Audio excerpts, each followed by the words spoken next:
Hi, welcome to all. I am Srilata. Today in this session I am going to explain about Norton's theorem for AC network. In previous session we have discussed about Norton's theorem for DC network.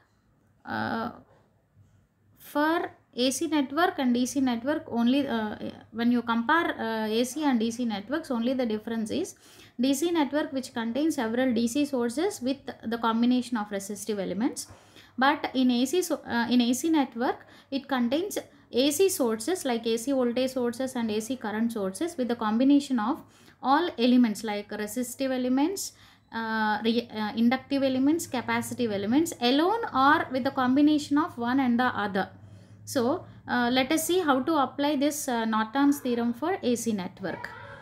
Let us come to the statement.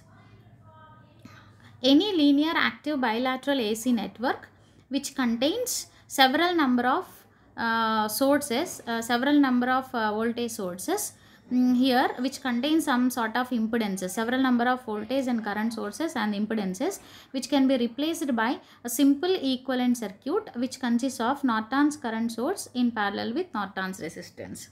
So here a given network, this is our given network, which can be simplified into Norton's equivalent circuit as seen in the previous sessions like Thevenin's theorem, Norton's theorem. Here we have to calculate the Norton's current value and Norton's impedance value in this AC network. So after getting this Norton's equivalent circuit from the given equivalent circuit from the given actual network, we have to draw the Norton's equivalent circuit across the terminals of circuit A and B, and in order to find out the response through any branch, that branch or the load impedance branch which has to be reconnected again across the two terminals A and B. So here this is the load impedance branch. Simply, Norton's theorem states that any given complex network which can be replaced by its Norton's equivalent circuit, which consists of a Norton's current source with Norton's impedance. So let us see one numerical problem on Norton's equivalent circuit. Here this is the circuit which contains one voltage source where the value of this voltage source is 60 at an angle 0. Since it is AC, it is having both magnitude and phase angle, which is represented in polar form. And in addition to this voltage source, this network consists of capacitive element where its capacitor is not given, its capacitive reactance is given, and it doesn't mean it is the impedance of the branch, where let this branch impedance is Z1 and it is equal to XC1. That is, usually impedance is the combination of resistance and reactance. Here resistance value is 0 and only it consists of reactance. This is called capacitive reactance of the branch since it contains capacitor. So here let Z1 is equal to 50 ohms. And similarly, coming to this branch, let the impedance of this branch is Z2. Here it is also contains a capacitor and its capacitance value is given as 100 ohms.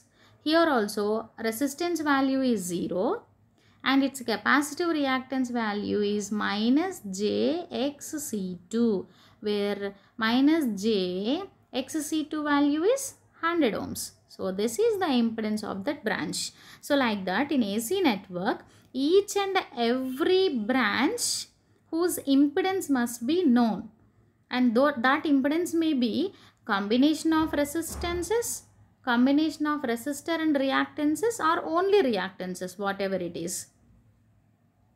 And coming to this third branch, the branch impedance is Z3 and where this Z3 value is 56 ohms. Now this branch consists of only resistance and reactance value is 0. And next coming to this branch, here the load impedance value is it also a pure resistive load, there is no reactance. So hence ZL is equal to RL. Now for this network, we have to find the current flowing through load impedance, or simply we have to draw the Norton's equivalent circuit. So for that I am taking this circuit. The first step is we have to remove the load resistor and short circuit it. So just short circuit the load resistance and indicate the terminals as A and B. After this network, we have to find the current flowing through this short circuit path IN. So once if you carefully observe this network, if we know what is the total current supplied by the source, let it be IS, and this total current is divided across these two branches Z2 and Z3. So my intention is first to calculate IS, and then the total current will be divided through these two branches Z2 and Z3. I can calculate this Z2 branch current IN using current division rule. So first let me calculate what is IS. Here if you see, this is determination of Norton's current as IN, Norton's current IN. For that, first I am going to calculate IS value. So in order to calculate IS, if the total circuit which seems to be a single branch whose impedance is V and Z, whose impedance is Z. This branch impedance is Z like this. Then current flowing through this total impedance Z will be nothing but IS. So first, what is IS means? IS is equal to V by Z. So here my intention is to calculate Z value. Z is here, this is Z1, Z2 and this is Z3. Now once if you see, these two are parallel, Z2, Z3, and this is Z1, Z2, Z3. Z2, Z3 are in parallel. Z2 means XC2, Z3 means R. So these two are in parallel, Z2, Z3 by Z1, Z2 plus Z3, and that is in series with Z1. So here I am calculating. All the impedances should be expressed in polar form as per our convenience in order to have the divisions and multiplication operations. And if we want to have addition or subtraction, we need to convert them into rectangular form. So first of all, I am writing all the impedances in polar form. So here this is Z1, Z2, Z3, Z2 plus Z3. Then after simplification, in order to have addition, I am going to convert all these parameters in rectangular form. So I got Z, the total impedance of the network, Z as 42.6 ohms minus 73.9 ohms. So after calculating Z, I am going to convert this in polar form, whatever we have calculated till now. So that is expressed in polar form. After that, in order to have division, I am expressing this in polar form. Then I am going to calculate the total current. IS is equal to Vs by Z. What is Vs? Vs is the source voltage. Z value is already we have calculated. And then finally we have Is, the total current as 703. So this is our Is. Now this Is is divided across these two. Now I want to calculate this current. So what is the formula? Using current division rule, total current Is into other branch resistance or other branch impedance is R divided by sum of the total impedance. So Z3 is R plus Z2. Plus Z2 means it is minus JXC since it is capacitance. So this is the formula. Now I am going to calculate. Here IN, Norton's current is, this branch current is total current Is into other branch by sum of the total impedance, Z2 plus Z3. So finally we have the Norton's current like this. After calculating this Norton's current and Norton's resistance, we can draw the Norton's equivalent circuit like this. Now Norton's current we have calculated.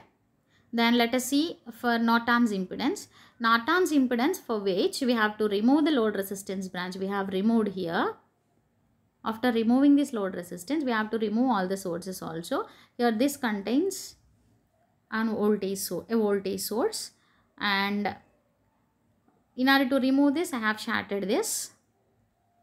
Then we have three branch impedances, Z1, Z2, Z3. Now if you see Z2 and Z3 both are connected across the common point, so both are connected in parallel.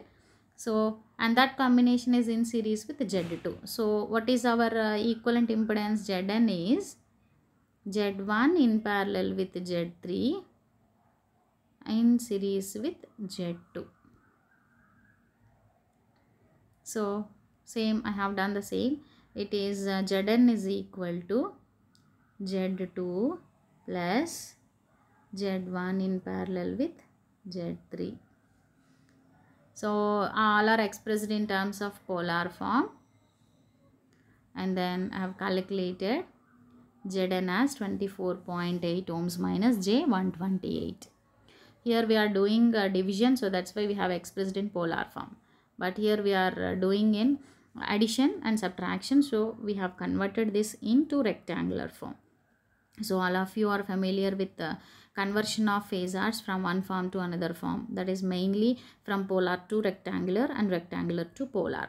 So after calculating Norton's current and Norton's impedances, we can draw the Norton's equivalent circuit. Simply it seems to be a parallel current practical current source, where IN is the Norton's current value and Zn is the Norton's impedance value. Here in this case we have both resistance and reactances value, so we have to represent this is a impedance, Norton's impedance, which is the combination of resistance and reactances. Now you can do some problems on this Norton's theorem. Here the Norton's current, let us see some of the objectives. Here the Norton's current is short circuit current, because after short circuiting the load resistance branch we are determining this. Norton's resistance is found by, in order to calculate the Norton's resistance, what we are doing, we are removing all the sources, whereas voltage sources are shorted and current sources are opened. And Norton's theorem, how we are calculating short circuit current, and simply short circuit current is nothing but a single current source. It is not the sum of two current sources or infinite current sources. It is simply a single current source. And which of the following is the dual of Norton's theorem?